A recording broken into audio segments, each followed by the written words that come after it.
Ibu bapak, saudara-saudari yang terkasih, para romo, bruder, dan para suster yang dikasihi Tuhan. Berjumpa lagi dengan api karunia Tuhan. Kita melanjutkan pembahasan mengenai doa secara khusus dalam Injil Yohanes. Sebelum melanjutkan pembahasan, kami ingin menyampaikan informasi bahwa api karunia Tuhan tatap muka atau offline akan diadakan tanggal 14 Maret 2026, hari Sabtu pagi sampai siang.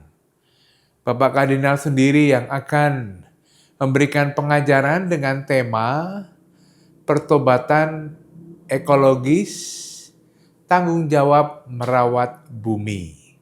Tema yang sungguh menarik dan tema yang kita geluti pada tahun Ardas 2026 ini. AKT tatap muka seperti biasa dilaksanakan di Gedung Gera Pemuda lantai 4 Katedral Jakarta. Jangan ketinggalan untuk menghadiri pengajaran kitab suci tatap muka dengan Bapak Kardinal sendiri. Pembahasan doa dalam Injil Yohanes tentu berbeda dalam Injil sinoptik. Yohanes boleh dikatakan seorang teolog, seorang mistikus yang mengandaikan bahwa para muridnya, jemaatnya, komunitasnya adalah para murid yang sudah dewasa atau matang secara iman. Maka sangat berbeda kalau kita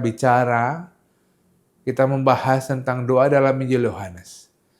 Bapak Kardinal akan memberikan kebaruan-kebaruan apa, perbedaan-perbedaan apa, keunikan-keunikan apa dalam Injil Yohanes, pengajaran tentang doa. Sangat menarik, karena itu selamat mendengarkan, selamat merenungkan, dan selamat berdoa.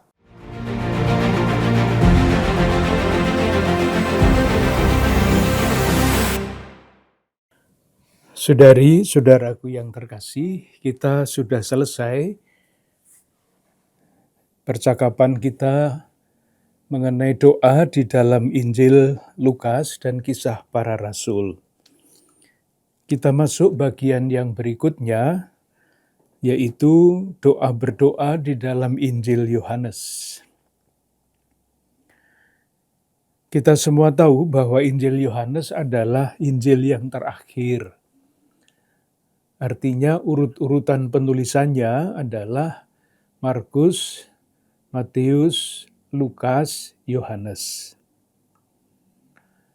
Dengan demikian, boleh dikatakan bahwa bukan hanya yang terakhir dalam arti urutan waktu penulisan, tetapi juga di dalam hal perkembangan teologi, kristologi, dan tentang doa di dalam tradisi Injil.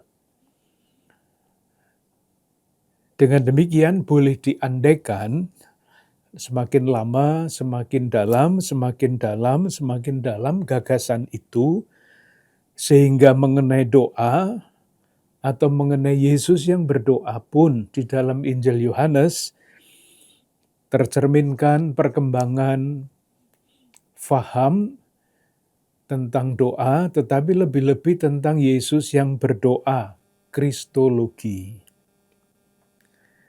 Dan nanti kalau kita berbicara mengenai doa di dalam Injil Yohanes, yang paling jelas adalah Yohanes bab 17. Yang di dalam teks kitab suci kita diberi judul Doa Yesus untuk murid-muridnya.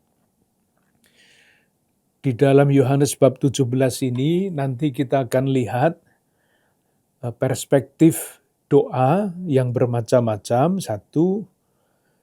Dan yang kedua tentu adalah kristologinya. Yesus yang berdoa digambarkan dengan cara yang sangat berbeda dibandingkan dengan Injil-Injil yang lain. Akan kita temukan kristologi yang berbeda dibandingkan dengan yang terdapat di dalam ketiga Injil. Itu catatan yang pertama, pengantar. Jadi nanti kalau kita melihat yang dalam itu kan biasanya tidak mudah ya. Apalagi kalau kita ingat bahasa Yohanes itu adalah bahasa mistik. Kalau kita ingat waktu kita bicara sekian tahun yang lalu mengenai watak para penginjil, Injil Yohanes, kita alami Injilnya tidak mudah ditangkap, tidak mudah dimengerti, justru karena Injil Yohanes ditulis dengan gayanya untuk murid-murid Yesus yang sudah matang. Artinya yang sudah matang itu tidak terlalu banyak tergantung dari kisah-kisah, tetapi dari pendalaman, dari pengalaman mistik tentang Yesus yang berdoa. Jadi intinya catatan yang kedua, kalau Yesus berdoa, itu yang diungkapkan apa? Daripada kita merumuskannya dengan kata-kata kita sendiri, kita ambil saja Injil Yohanes bab 10 ayat 30. Ini untuk landasan nanti kalau kita membaca Injil Yohanes bab 17. Yohanes bab 10 ayat 30. Saya baca mulai ayat 29. Bapa-Ku yang memberikan mereka kepadaku lebih besar daripada siapapun, dan seorang pun tidak dapat merebut mereka dari tangan Bapa.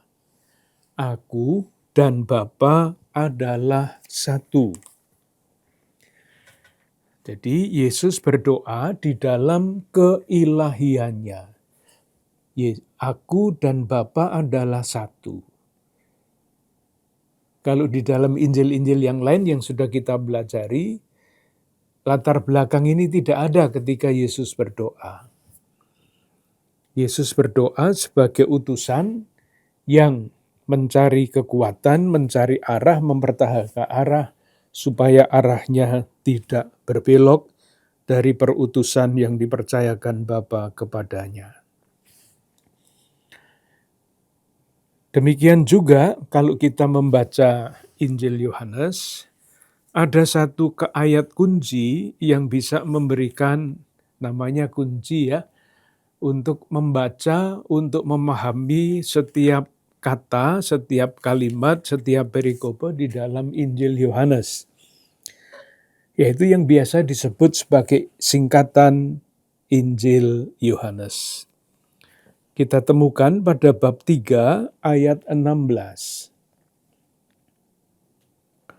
Rumusannya singkat, sederhana, tapi itulah inti dari Injil Yohanes. Karena begitu besar kasih Allah akan dunia ini, sehingga Ia telah mengaruniakan anaknya yang tunggal, supaya setiap orang yang percaya kepadanya tidak binasa, melainkan beroleh hidup yang kekal. Itulah yang sebetulnya isi dari Injil Yohanes yang paling pokok. Silahkan memperhatikan kata pertama setiap frase, karena, sehingga, supaya. Jadi urutannya sangat jelas. Karena begitu besar kasih Allah akan dunia ini. Yang pokok adalah Allah yang mengasihi. Lalu wujud kasih Allah itu apa? Sehingga Ia mengaruniakan anaknya yang tunggal. Tujuannya apa? Supaya orang yang percaya kepadanya beroleh hidup yang kekal. Itu pengantar-pengantar umum ketika kita mulai percakapan kita mengenai Injil Yohanes. Sekarang yang kedua, masih catatan yang kedua.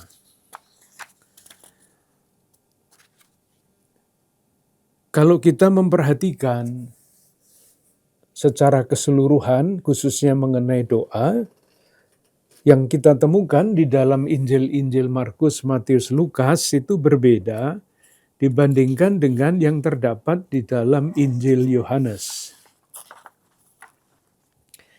Misalnya apa? Misalnya, ketika kita berbicara mengenai doa di dalam Injil Markus, Matius, dan Lukas, kita sering menemukan Yesus yang berdoa seorang diri.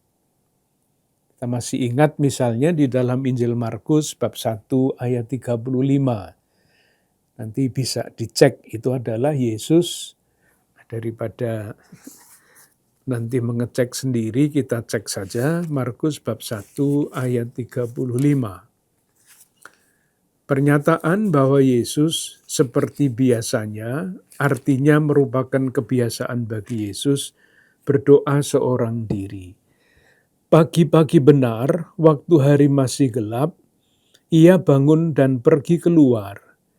Ia pergi ke tempat sunyi dan berdoa di sana. Ini rumusan-rumusan seperti itu tidak ada di dalam Injil Yohanes. Memang ada cerita bahwa Yesus mengundurkan diri, tetapi tujuannya tidak untuk berdoa. Salah satu contohnya misalnya Yohanes bab 6 ayat 15. Karena Yesus tahu bahwa mereka hendak datang dan hendak membawa dia dengan paksa untuk menjadikan dia raja, ia menyingkir pula ke gunung seorang diri. Tidak dikatakan untuk apa, apalagi untuk berdoa. Juga tidak ada tema-tema yang lazim kita temukan di dalam Injil Sinoptik.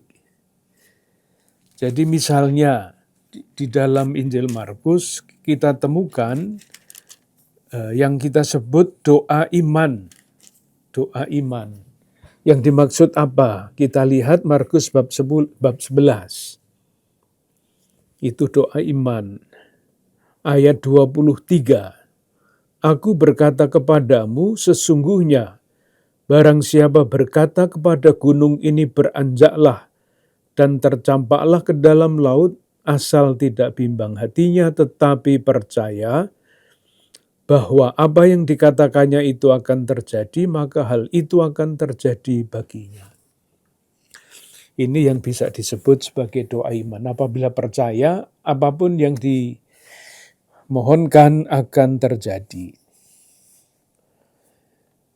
Kita juga tidak mempunyai katekese tentang doa Bapa kami dan sebagainya. Tidak ada di dalam Injil Yohanes.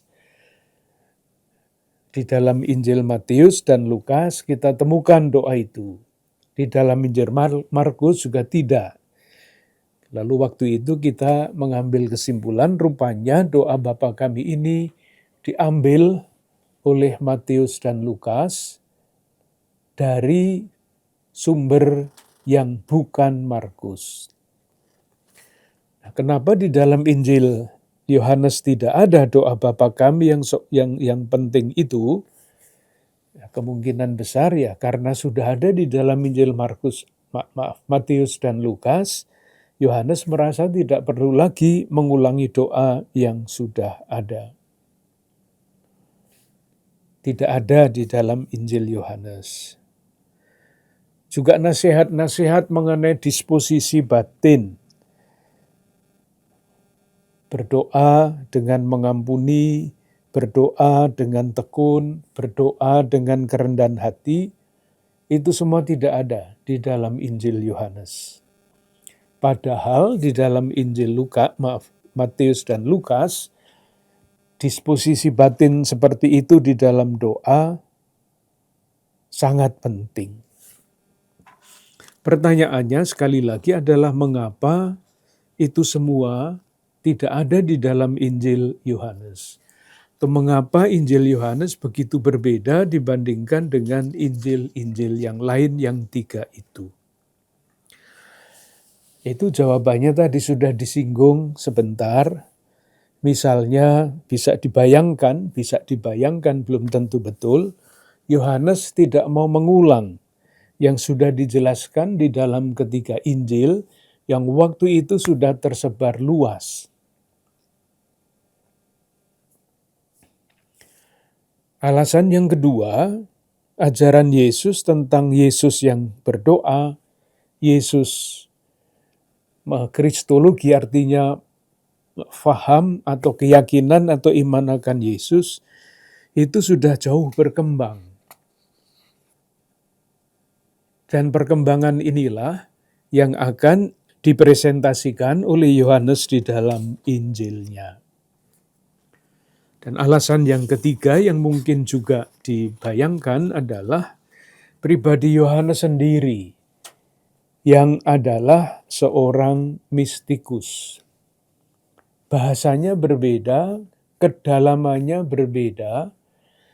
Kalau di dalam Injil-Injil yang lain itu cerita-cerita kisah-kisah itu banyak, pengajaran kah, mukjizat-kah. Di dalam Injil Yohanes juga ada, tetapi sangat kecil dibandingkan dengan ketiga penginjil yang lain. Itu yang kedua. Sekarang yang ketiga. Ada perspektif baru mengenai doa di dalam Injil Yohanes. Perspektif baru. Coba kita lihat beberapa yang berkaitan dengan perspektif baru itu. Yang pertama, Yesus hampir tidak pernah berbicara mengenai doa, tetapi Yesus memang berdoa. Yang dibicarakan oleh oleh Yohanes adalah Yesus yang yaitu tentang ibadah. Suatu teks yang panjang yang kita semua pasti tahu kisahnya, tetapi itu tidak cukup ya tahu kisahnya, harus didalami, dibaca dengan sungguh-sungguh, yaitu mengenai ibadah yang baru. Di dalam Injil Yohanes kita temukan pada bab 4 dengan judul Percakapan Yesus dengan Perempuan Samaria. Temanya bermacam-macam. Sekarang kita lihat bab 4 ayat 23 sampai 24. 23 sampai 24. Tetapi saatnya akan datang dan sudah tiba sekarang bahwa penyembah-penyembah benar akan menyembah Bapa dalam roh dan kebenaran. Sebab Bapa menghendaki penyembah-penyembah demikian. Allah itu roh, dan barang siapa menyembah Dia harus menyembah dalam roh dan kebenaran. Ini diskusi mengenai di mana orang menyembah Allah, di Yerusalem atau di mana enggak. Menyembah Allah dalam roh dan kebenaran. Inilah yang namanya ibadah, menyembah dalam ibadah. Nah, kita boleh mengambil kesimpulan, kalau yang dibicarakan adalah ibadah, doa adalah buah dari ibadah yang sejati. Doa adalah buah dari ibadah yang sejati. Ini kan sudah tidak mudah dipahami ya. Saya paham betul bahwa tidak mudah, maka harus pelan-pelan. Kalau perlu berhenti, kalau perlu direnungkan dalam waktu yang agak lebih lama. Intinya begini. Kalau disebut doa adalah buah dari ibadah yang sejati. Satu, doa itu adalah gerakan roh. Roh yang dianugerahkan kepada kita oleh Kristus yang menggerakkan kita, orang yang berdoa. Jadi meskipun rasa-rasanya berdoa itu adalah inisiatif kita, nyatanya adalah inisiatif kita, rasanya adalah inisiatif kita. Menurut Yohanes, meskipun demikian,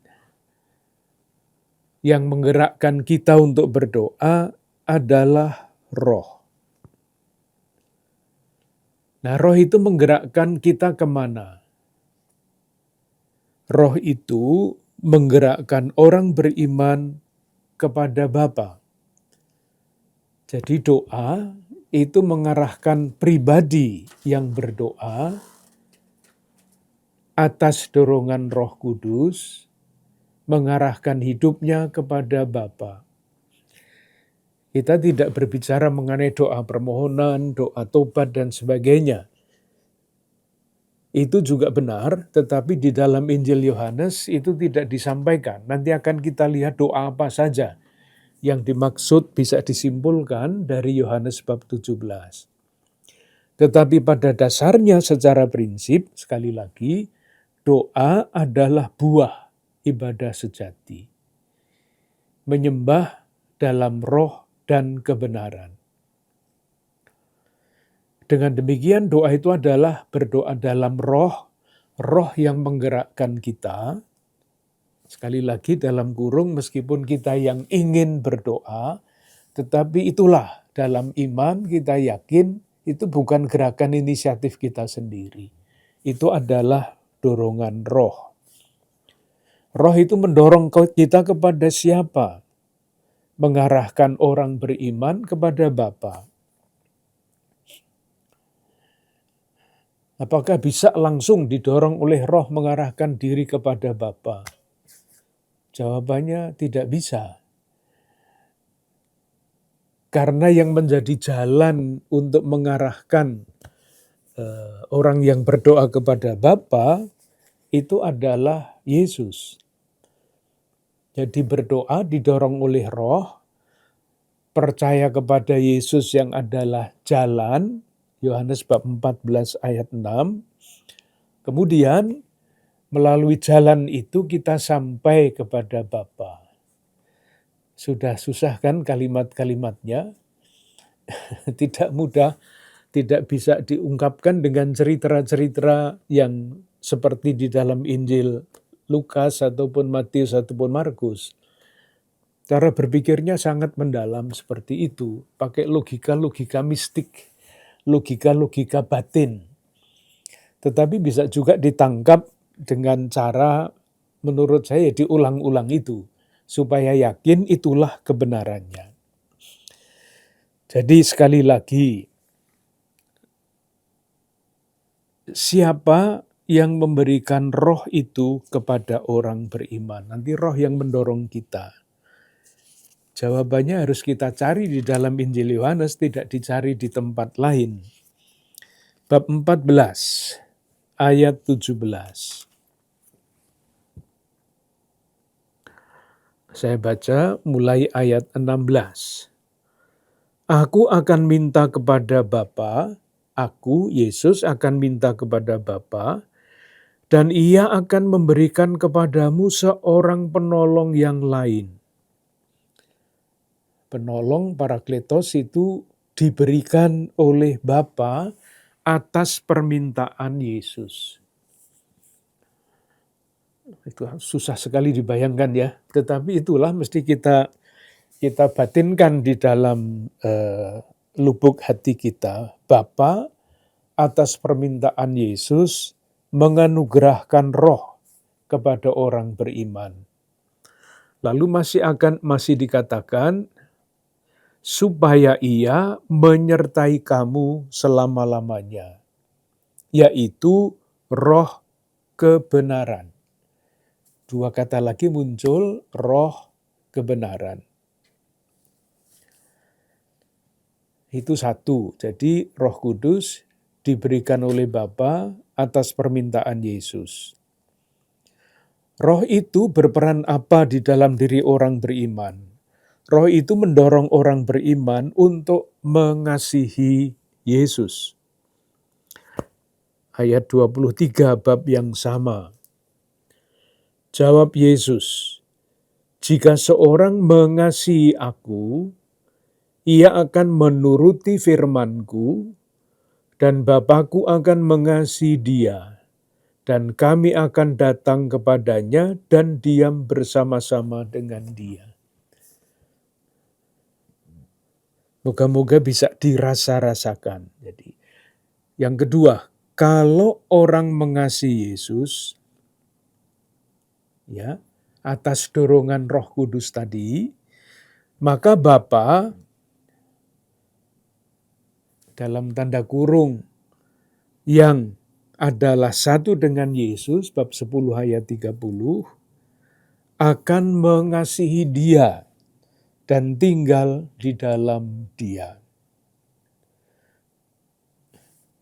Dirasa-rasakan kalimatnya ini. Sekali lagi, Roh itu diberikan oleh Bapa atas permintaan Yesus. Satu, Roh yang diberikan itu akan menyertai orang yang percaya. Satu. Yang kedua, Roh yang diberikan oleh Bapa itu berperan apa? Roh itu mendorong orang untuk mengasihi Yesus. Bab 14 ayat 23:2.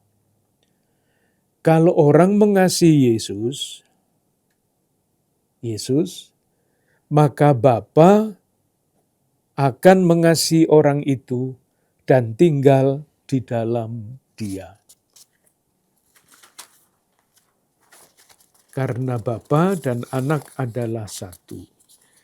Inilah yang paling penting menurut saya, kesatuan mistis. Tadi di awal saya mengatakan bahwa Yohanes itu adalah seorang mistikus. Allah tinggal di dalam diri kita.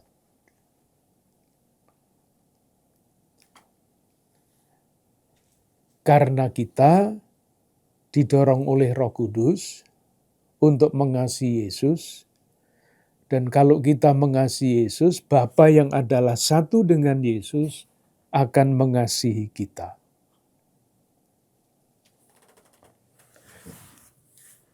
Dan tinggal di dalam diri kita. Itulah persatuan mistis antara orang yang percaya dengan akan Tritunggal yang Maha Kudus. Ini perspektif baru yang pertama yang kita temukan di dalam Injil Yohanes. Jadi mula-mulanya adalah ibadah dalam roh dan kebenaran. Roh mendorong kita untuk sampai kepada kebenaran. Siapa kebenaran itu? Bukan apa, tapi siapa. Kebenaran itu adalah Yesus yang bersatu dengan Bapa. Kalau kita percaya kepada Yesus artinya mencintai, mengasihi sang kebenaran Yesus, Bapa akan mengasihi kita dan Allah akan bersama-sama dengan kita. Perspektif baru yang kedua, yang khas Yohanes. Sudah ada di dalam sinoptik tetapi tidak sangat mencolok. Di dalam Injil Yohanes sangat mencolok. Coba kita lihat beberapa ayat, kalau satu kan kurang mencolok ya. Kita ambil beberapa. Bab 14 Yohanes, ayat 13 sampai 14. Dan apa yang kamu minta dalam namaku, aku akan melakukannya, supaya Bapa dipermuliakan di dalam Anak. Ayat 14. Jika kamu meminta sesuatu kepadaku dalam namaku, aku akan melakukannya. Jadi tentu bertanya apa namanya dalam namaku, apakah itu sekedar ucapan demi dalam nama Yesus Kristus atau bagaimana? Kita lihat nanti. Bab 15. Ayat 16. Bukan kamu yang memilih aku, tetapi akulah yang memilih kamu. Dan aku telah menetapkan kamu supaya kamu pergi dan menghasilkan buah. Dan buahmu itu tetap. Nah sekarang, supaya apa yang kamu minta kepada Bapa dalam namaku diberikannya kepadamu. Ini sebetulnya kata-kata lain mengenai kepastian pengabulan doa, seperti yang ada di dalam Injil yang lain, seperti Injil Matius bab 18, 19 sampai 20. Bab 16 ayat 23. Dan pada hari itu kamu tidak akan menanyakan apa-apa kepadaku. Aku berkata kepadamu, sesungguhnya segala sesuatu yang kamu minta kepada Bapa akan diberikannya kepadamu dalam namaku. Dalam namaku lagi, ayat 26. Pada hari itu kamu akan berdoa dalam namaku, dalam namaku. Dan tidak aku katakan kepadamu bahwa aku meminta bagimu kepada Bapa. Maka pertanyaannya adalah maksudnya apa ini di dalam namaku? Yang paling mudah rumusannya adalah dengan pengantaraan Yesus. Itu paling mudah. Melalui Yesus, dengan pengantaraan Yesus Kristus, putramu, seperti kita doakan di dalam perayaan Ekaristi ini, kita menyapa Allah, mengajukan permohonan dengan pengantaraan Yesus Kristus Tuhan kami. Amin. Itu juga tentunya benar. Rumusannya memang seperti itu. Nah, tafsiran lain yang berkaitan dengan Injil Yohanes, yang tentu tidak mudah dipahami, tetapi itulah yang harus dikatakan kalau kita menanyakannya dan mencari jawabannya di dalam Injil Yohanes. Dalam namaku berarti dalam dan dengan bersama pribadi Yesus. Yesus yang bagaimana? Yesus yang sepanjang hidupnya melaksanakan karya untuk menyelesaikan pekerjaan Bapa. Moga-moga jelas. Jadi dalam namaku itu artinya dengan semangat Yesus Kristus. Semangat Yesus Kristus yang seperti apa? Nah, sekarang kita baca saja teks Yohanes supaya jawaban kita konsisten dengan gagasan Yohanes. Seluruh hidup Yesus itu tujuannya apa? Semangatnya apa? Wataknya seperti apa? Bab 4 ayat 34. Makananku ialah melakukan kehendak Dia yang mengutus aku dan menyelesaikan pekerjaannya. Jadi berdoa dalam nama Yesus, itu artinya Yesus yang seperti ini. Bukan Yesus-Yesus yang lain. Makananku ialah melakukan kehendak Dia yang mengutus aku dan menyelesaikan pekerjaannya.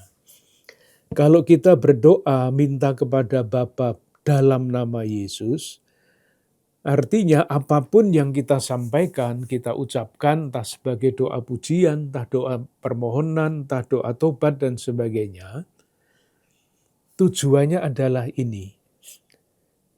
Dalam nama Yesus, bersama Yesus, menyelesaikan pekerjaan Bapa. Tentu dapat diuraikan dengan berbagai macam cara yang lain, silahkan melanjutkan refleksinya sendiri. Jadi yang khas di dalam Injil Yohanes, selain kaitannya dengan ibadah, tujuannya doa itu apa? Adalah persatuan dengan Tritunggal Maha Kudus, Roh Kudus, Sang Kebenaran, dan Bapa. Itulah keselamatan kekal tentu saja, bukan hanya yang besok tetapi yang sekarang juga. Yang kedua, berdoa dalam nama artinya dengan semangat Yesus. Bersama Yesus dalam rangka ikut terlibat di dalam karya Yesus. Yesus yang sekali lagi bab 4 ayat 34, makananku ialah melakukan kehendak Dia yang mengutus aku dan menyelesaikan pekerjaannya. Kembali lagi, ini adalah gagasan-gagasan yang sangat dalam. Tentu bisa ditanyakan juga, kalau praktisnya bagaimana? Praktisnya ya tidak terlalu sulit sih. Asal kita berdoa, apapun yang kita doakan, jadilah kehendakmu, sudah.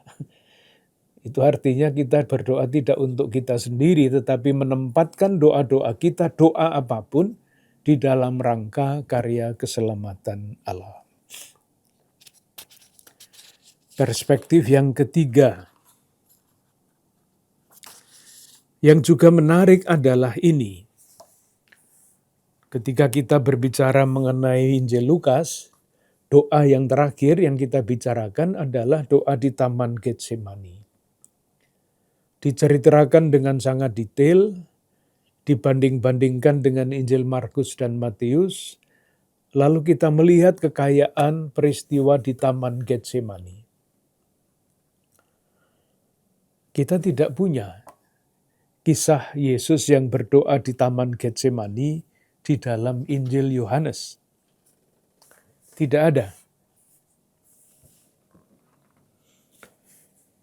Kenapa? Sebetulnya eksplisit memang tidak ada.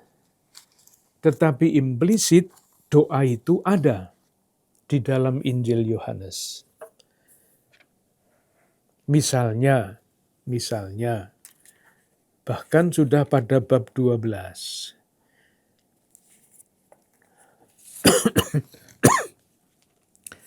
Yohanes 12 ayat 27.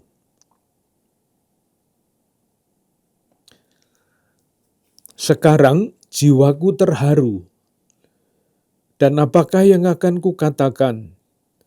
Bapa, selamatkanlah aku dari saat ini? Tidak, sebab untuk itulah aku datang ke dalam saat ini. Muliakanlah namamu. Langsung menangkap ya, kata-kata ini intinya sama dengan doa Yesus di Taman Getsemani. Tetapi detail-detailnya tidak ada. Murid-murid yang diajak untuk ikut berdoa dan berjaga tidak ada. Murid-murid yang tertidur juga tidak ada. Peluh darah juga tidak ada. Detailnya tidak ada. Hanya satu ayat. Sekarang jiwaku terharu. Dan apakah yang akan kukatakan? Bapa, selamatkanlah aku dari saat ini? Tidak. Sebab untuk itulah aku datang ke dalam saat ini. Inilah peristiwa Getsemani. Mengapa di dalam Injil Yohanes, kok hanya cerita begini ini? Ada, tetapi sangat tersembunyi, sangat tidak jelas kalau tidak diamat-amati dengan teliti. Salah satu jawabannya adalah ini namanya menafsirkan.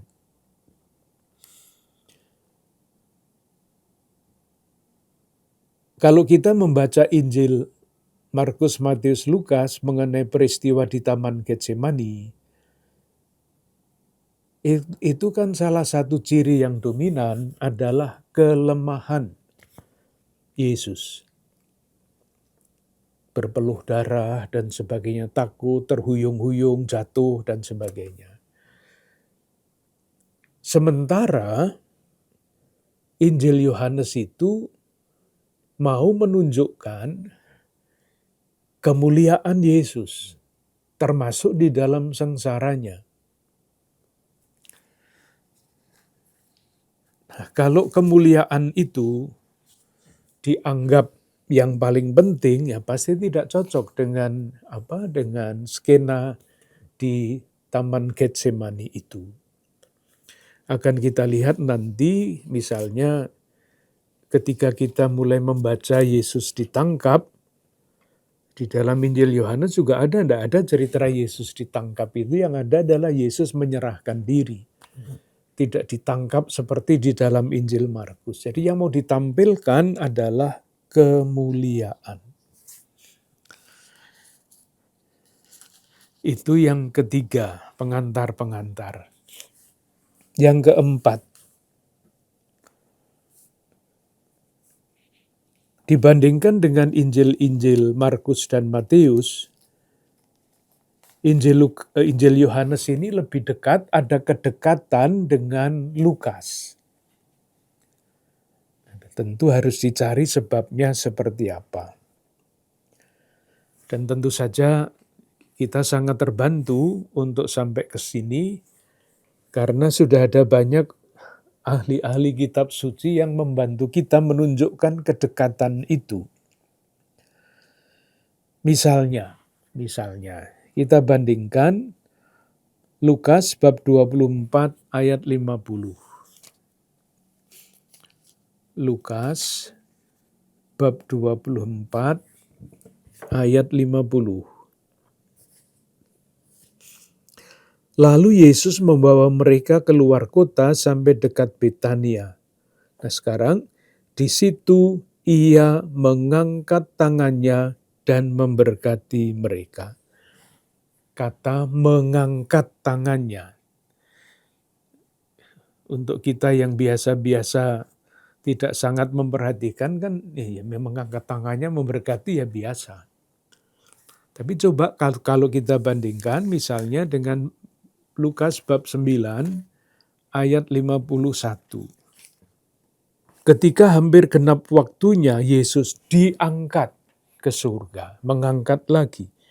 Ia mengarahkan pandangannya pergi ke Yerusalem. Sekarang kita lihat Yohanes bab 11. Yohanes bab 11 ayat 41. Maka mereka mengangkat batu itu, lalu Yesus menengadah ke atas. Jadi gerakan-gerakan ke atas itu rupa-rupanya mempunyai arti untuk para pembaca rohani Injil Yohanes. Bab 17 ayat 1. Demikianlah kata Yesus, lalu ia menengadah ke langit. Arah ke atas, menengadah, mengangkat tangan, itu adalah simbol dari sengsara dan kebangkitan Yesus. Sengsara, wafat, dan kebangkitan Yesus. Berkat wafat dan kebangkitan Yesus, Yesus diangkat ke surga. Tadi sudah ditunjukkan, Lukas bab 9 ayat 51, bab 24 ayat 51, Kisah bab 1 ayat 9 sampai 11. Sekarang kita lihat di dalam Injil Yohanes, gerak ke atas, diangkat, naik, itu artinya bagaimana?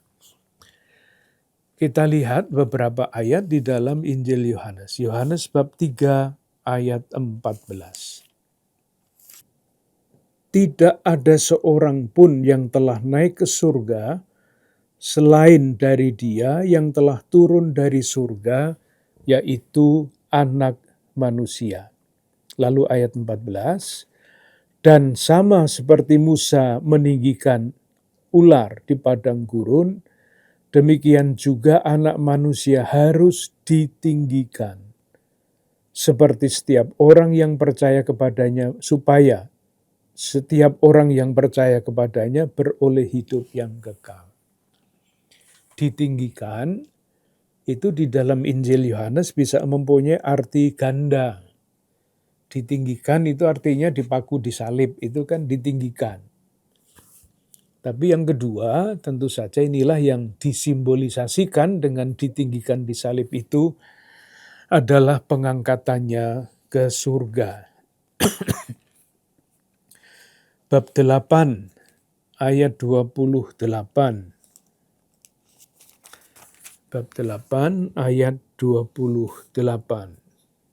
Maka kata Yesus, apabila kamu telah meninggikan Anak Manusia, barulah kamu tahu bahwa Akulah Dia, dan bahwa Aku tidak berbuat apa-apa dari diriku sendiri.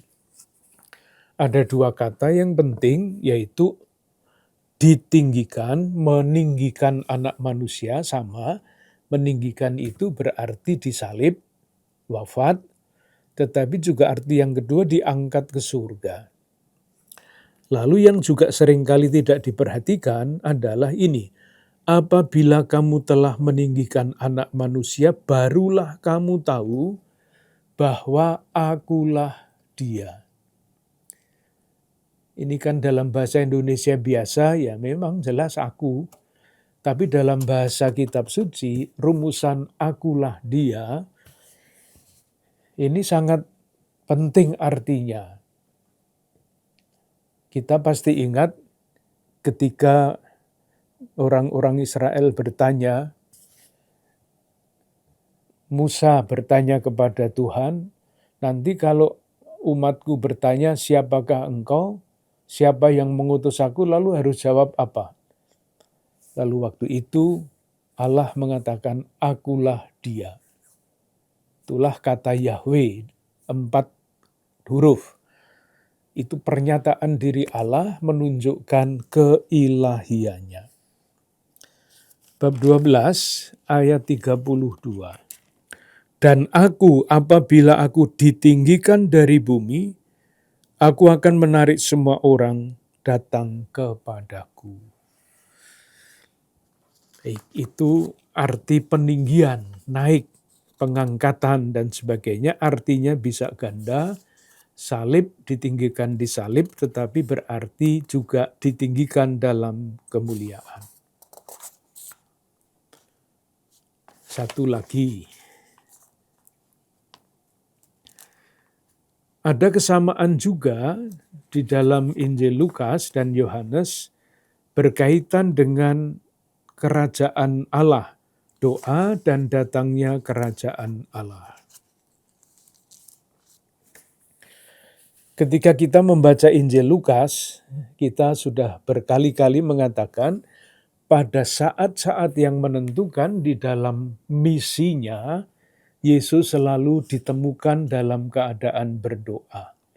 Misinya adalah mewartakan tahun rahmat Tuhan yang adalah sama dengan kerajaan Allah. Yang ditunjukkan adalah hubungan antara doa dan datangnya kerajaan Allah. Dalam rangka mewartakan kerajaan Allah pada saat-saat yang kritis, saat-saat yang sangat menentukan, Yesus berdoa.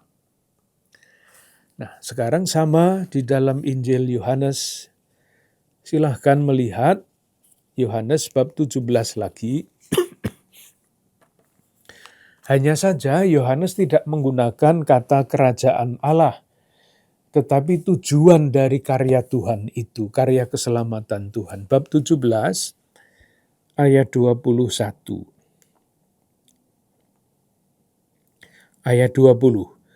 Dan bukan untuk mereka ini saja aku berdoa, tetapi juga untuk orang-orang yang percaya kepadaku oleh pemberitaan mereka, supaya mereka semua menjadi satu, sama seperti Engkau ya Bapa di dalam aku, dan aku di dalam Engkau. Ini bahasa Yohanes. Jadi kalau di dalam bahasa Injil Sinoptik, terpenuhinya kerajaan surga. Datangnya kerajaan surga. Bahasa Yohanes berbeda. Tujuan karya penyelamatan Allah di situ pada ayat 21 adalah supaya mereka semua menjadi satu. Itulah kerajaan Allah. Ayat 23. Aku di dalam mereka dan engkau di dalam aku, supaya mereka sempurna menjadi satu. Sempurna menjadi satu, itulah kerajaan Allah. Tanda bahwa kerajaan Allah sudah datang. Ayat 26. Dan aku telah memberitahukan namamu kepada mereka, dan aku akan memberitahukannya, supaya kasih yang kau berikan kepadaku ada di dalam mereka, dan aku di dalam mereka. Nah, kalau di dalam diri murid-murid Yesus, semua orang ada kasih Kristus, nah pasti dunia ini sudah selesai tujuannya, sudah sampai. Itulah sekali lagi yang dalam bahasa Injil-Injil yang lain namanya datangnya kerajaan Allah. Di dalam Injil Yohanes bahasa yang dipakai berbeda. Kita sampai di sini dulu, nanti kita lanjutkan dengan percakapan berikutnya.